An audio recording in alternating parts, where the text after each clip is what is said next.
Мурдагы президент Курманбек Бакиевке карата Кыргызстанда чыккан сот өкүмдөрүнө ылайык ал сыртынан жалпысынан 30 жылга эркинен ажыратылган. Башкы прокуратура Акипресс маалымат агенттигине Бакиевтерге тагылган айыптар тууралуу 10 августта кеңири маалымат берди.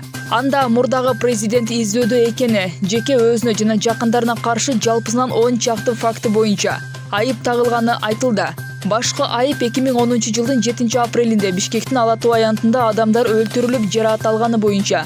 Мындан тышкары таластагы жер үй алтын кенин иштетүү үчүн өзгөчө артыкчылык алып, кийин аны үчүнчү тарапка сатып жиберүү. Ошол кездеги Азия Универсал банктын жана социалдык фонддун кадрларынын 2,178 миллиард сомун тартып алуу. Ысык көл банкынын акцияларынын 20%ын сатууга мажбурлоо. Бишкектеги борбордук көчөлөрдүн бириндеги 1 гектар жерди тартып алуу. Мыйзамсыз акчаны банктар аркылуу легалдаштыруу деген айыптар бар экени маалымдалды.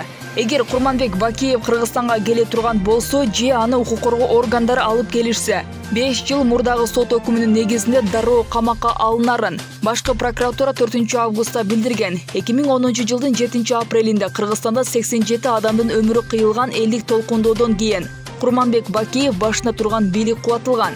Мурдагы президент жакындары менен чет өлкөгө качып кеткен, өзү ушул тапта Беларуста баш калкалап жүрөт. Ага карата сот өкүмү 2016 жылдын 29 июлунда чыккан.